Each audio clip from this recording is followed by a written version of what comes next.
Bro, having shared laundry is the worst. Like, living in an apartment is all fun and games until you gotta share laundry with freaking Deborah, Carl, and Hank. And they'll have their clothes in there all day. Like, you gotta go do your laundry, but no. Hank got his clothes in there for 2 hours. Like, what the fuck are you doing for 2 hours? Why even put your clothes in if you're not even gonna be in the fucking laundry bag to even fucking take your clothes out? Like, they just expect me to walk in the laundry room and be all holly jolly like, oh, yes, got my clothes. Oh, Hank's clothes are still in there? Oh, no, Piggy. It's all good. We're chilling. I got all day. Yes. People, this is what I don't like about living in a shared friggin' accommodation, fam. Imagine man needs to shit and I can't shit, bruv. You know what I mean? What kind of life is this, bruv? I woke up this morning, man needed to shit and use the bathroom. Man gets up, someone's in the bathroom, bruv. Imagine it's 6 o'clock in the morning. What the fuck are you doing up in the morning, 6 o'clock in the morning, man? Listen, man had no toilet paper and no friggin' wipes. So man's gone to the shop to get toilet paper and wipes. I come back in, someone's gone back in the bathroom to take a fucking shower. Imagine the shit is running down. Like, there's nothing I can do, bro. Now, man has to go to the gym to use the bathroom at the gym because if I don't do something right now, it's going to go pear-shaped and explode. I'll eat whatever the fuck I want in here, bro. It don't matter, bro. Tripping, bro. He didn't eat it. Did for you, bro. Look at him, nigga. Look at me, bro. Talk this shit. He say everything I done did for you. You tripping on me over food. Man, look, seriously, I want to know this for real, for real. Is this just our community? Do other communities fight over food? Real talk, this why we can't live together. That's how we grew up.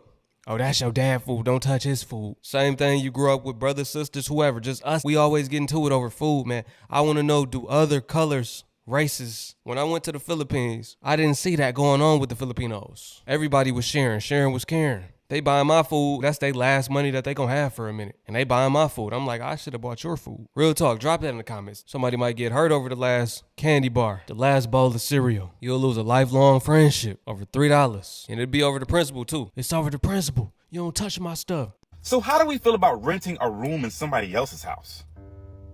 Because I knew this was a thing, but I didn't know. So how do we feel about renting a room in somebody else's house? Because I knew this was a thing, but I didn't know this was a big thing in my city. I'm talking big thing. You can literally go pay $700, $800 a month to go live in a room in somebody else's house. And I know sometimes it's out of necessity, but I just couldn't do it.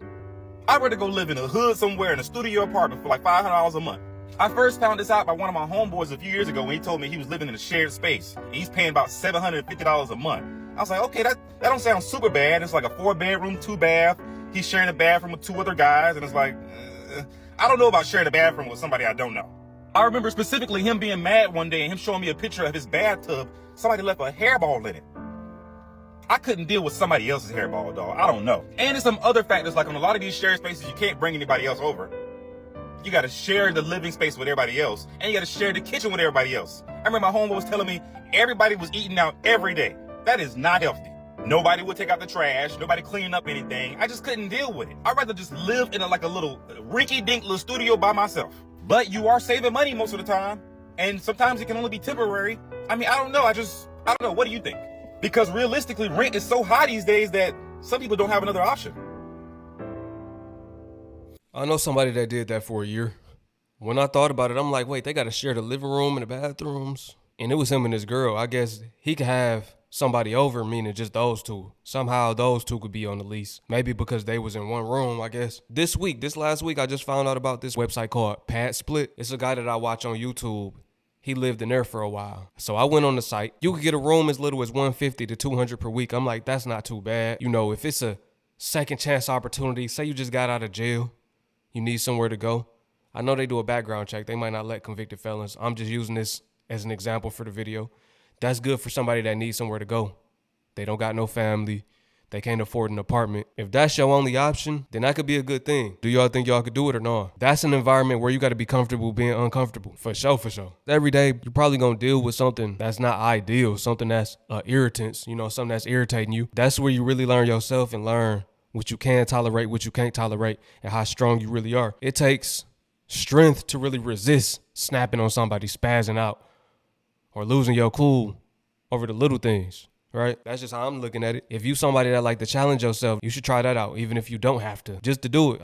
You know what's so annoying about trying to find a room to rent in a shared home on Facebook Marketplace or Craigslist or whatever? is the fact that people clearly just want the money from the rental income from a tenant, but don't actually want to accept that somebody else lives in the house with them. Like allowing no kitchen access, no visitors, just unnecessary rules that don't make sense when someone is paying to live there.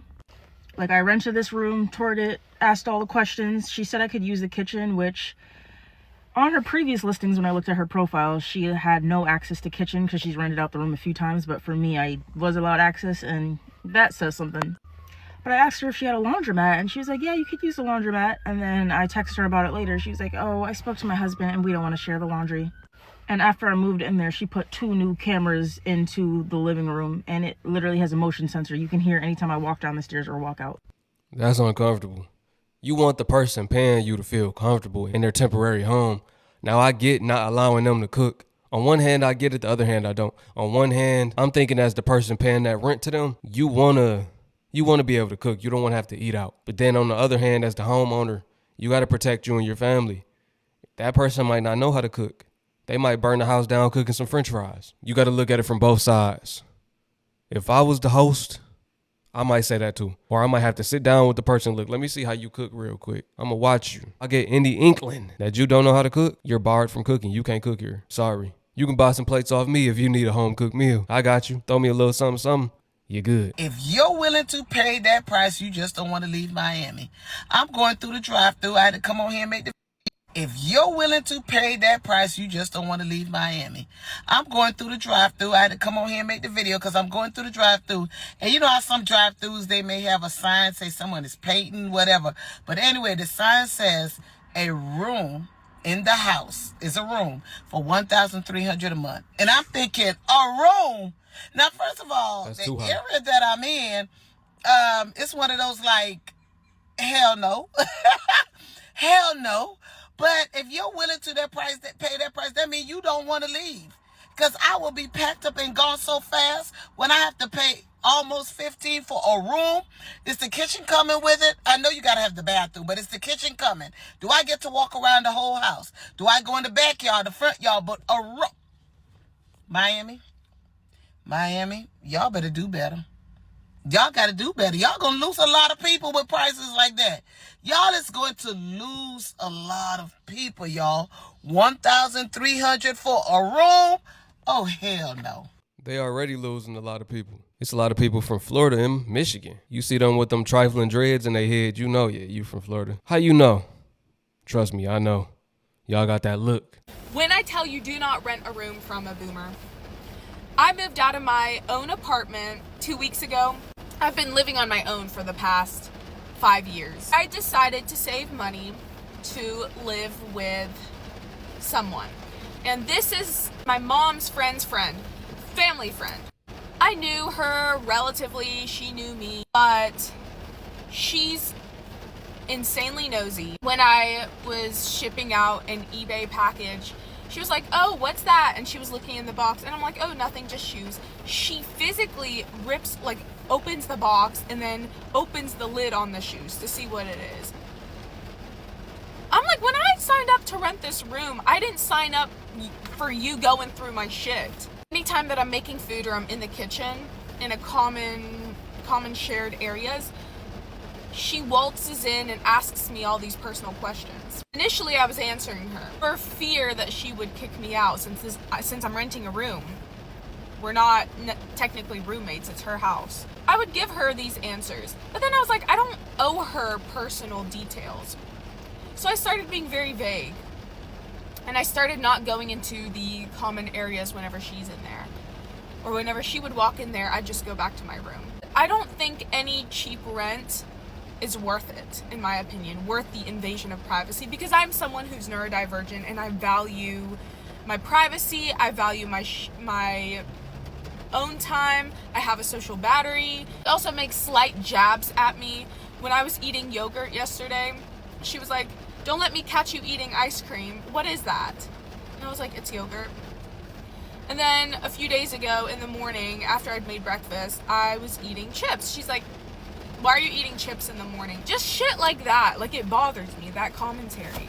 When she's done cooking and done eating, She'll give her pots, pans, dishes, whatever to the dog to lick off before she puts it in the dishwasher.